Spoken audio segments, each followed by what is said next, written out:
तो एक तरफ वॉर का फ्रंट है अमेरिका, वेनेजुएला, कोलंबिया और अब ग्रीनलैंड, साथ ही नाटो देश उसके साथ। लेकिन वहीं दूसरी तरफ 4 साल से रूस यूक्रेन युद्ध को रोकने की कोशिशें चल रही है, जो एक बार फिर से यहां पर तेज होते हुए दिखाई दे रही है। पेरिस में हुई हाई लेवल बैठक के बाद फ्रांस के राष्ट्रपति इमैनुअल मैक्रो का बड़ा बयान सामने आ गया। मैक्रो ने साफ कहा कि इस पूरी बातचीत का मकसद रूस को सीज फायर के लिए तैयार करना और यूक्रेन की सुरक्षा सुनिश्चित करना है। यानी यूरोप के दिल में चल रहा है युद्ध का अब कूटनीति के मोर्चे पर पहुंचा। और ऐसे में दुनिया की नजर अब इस पर टिकी है कि क्या ये कोशिशें जंग को थाम पाएंगी या हालात पहले जैसे ही बने रहेंगे। फिलहाल उम्मीद यही है कि जंग के शोर में शांति की गुंजाइश निकल आए और इंसानियत को राहत मिले।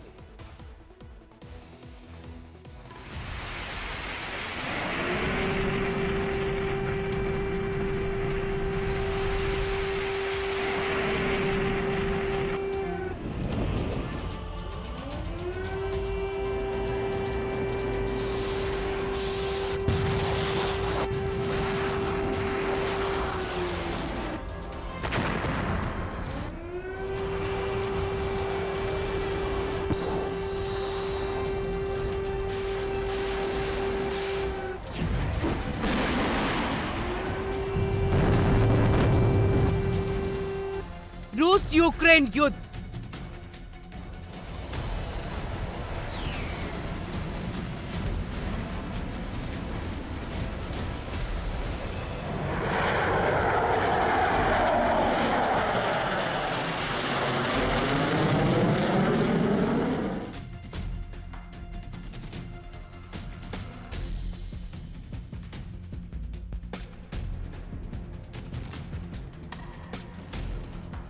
मैक्रो की वैश्विक डिप्लोमेसी।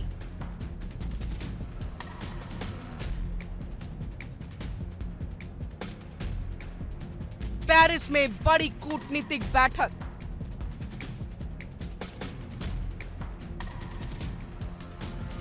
क्या पुतिन होंगे सीज फायर के लिए तैयार?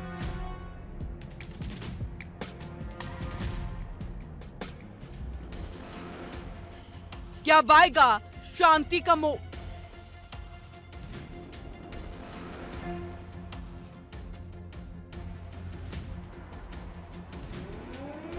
रूस यूक्रेन के बीच पिछले लगभग 4 सालों से चला आ रहा संघर्ष हर दिन और ज्यादा जानलेवा होता जा रहा है।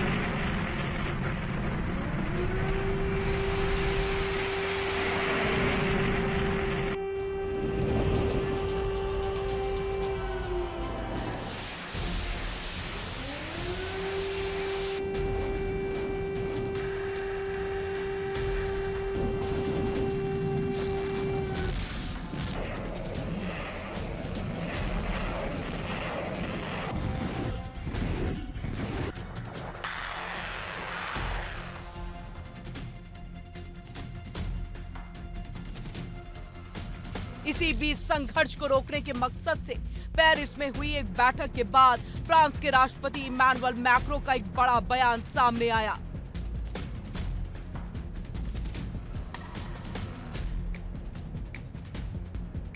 उन्होंने कहा कि यूक्रेन के सहयोगियों के साथ पेरिस में हुई सुरक्षा बैठक रूस की यूक्रेन के खिलाफ आक्रामकता को रोकने और शांति स्थापित करने की दिशा में एक महत्वपूर्ण कदम है।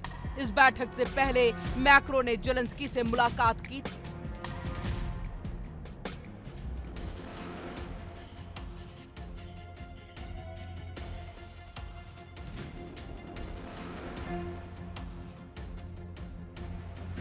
मैक्रो ने बताया कि पेरिस में हुई बैठक में रूस और यूक्रेन के बीच संघर्ष विराम की निगरानी, यूक्रेनी सेना को हथियार और ट्रेनिंग देना, एक बहुराष्ट्रीय सेना तैनात करना और भविष्य में रूस की आक्रामकता को रोकने के उपायों पर चर्चा हुई है।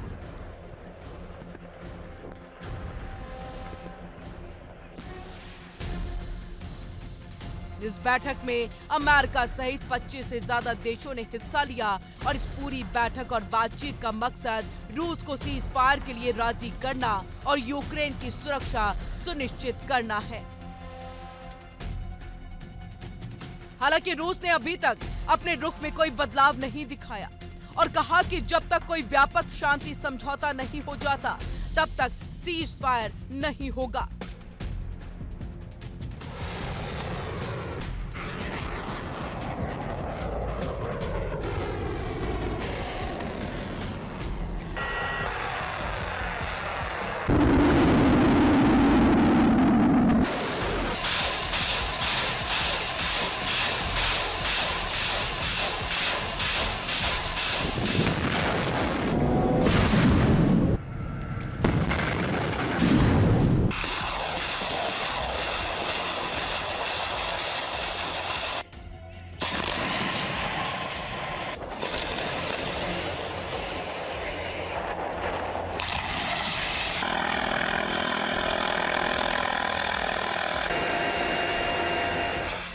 बैठक में ये तय किया गया है कि रूस और यूक्रेन के बीच संघर्ष विराम की निगरानी अमेरिकी नेतृत्व में की जाएगी। सहयोगी देशों ने ये भी कहा कि संघर्ष विराम के बाद भी यूक्रेनी सेना को हथियार, ट्रेनिंग और समर्थन मिलता रहेगा ताकि वो भविष्य में रूस की किसी भी आक्रामकता को रोक सके।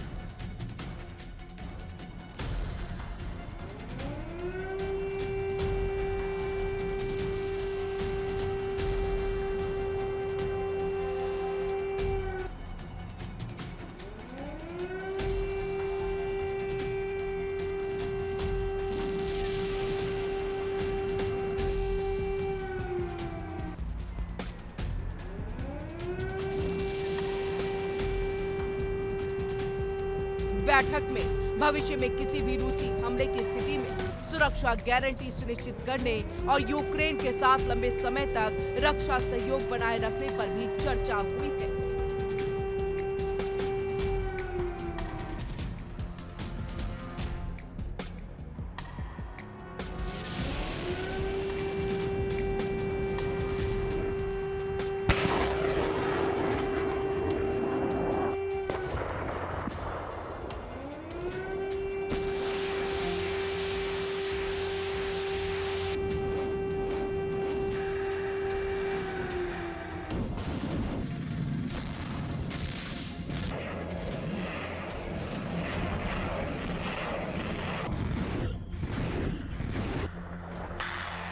हालांकि कई जरूरी डिटेल्स को अभी भी फाइनल किया जाना बाकी है।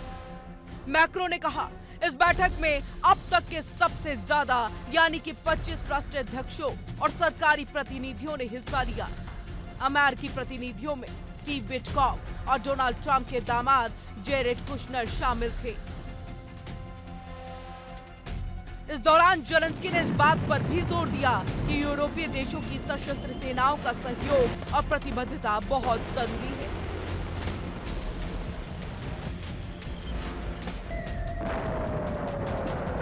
जेलेंस्की ने कहा, ब्रिटेन और फ्रांस जैसे देशों से सैनिकों, हथियारों और तकनीकी सहायता की तैनाती को महत्वपूर्ण माना जाता है और कई देश अपनी संसदों से मंजूरी मिलने के बाद भी सैनिकों को तैनात कर सकते हैं। इसलिए कुछ देशों की प्रतिबद्धता अभी तक साफ नहीं है। ये ध्यान देने योग्य है कि इस बैठक के दौरान 5 मुख्य मुद्दों पर विशेष ध्यान दिया गया। इनमें संघर्ष विराम की निगरानी सुनिश्चित करना, यूक्रेनी सेना को लंबे समय तक समर्थन देना और जमीन, समुद्र और हवा में एक बहुराष्ट्रीय सेना तैनात करना शामिल था।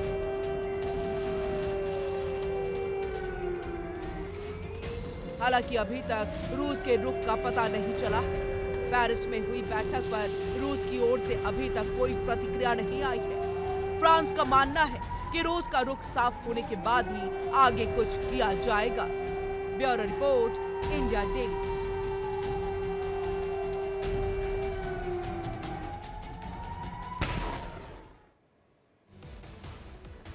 ये सच है कि हम तीसरे विश्व युद्ध के मुहाने पर खड़े हैं। हालात बेहद नाजुक हैं, लेकिन उम्मीद अभी भी जिंदा है। जरूरत है समझदारी की, संवाद की और इस भरोसे की कि हथियार नहीं, बातचीत ही इंसानियत को बचा पाएगी।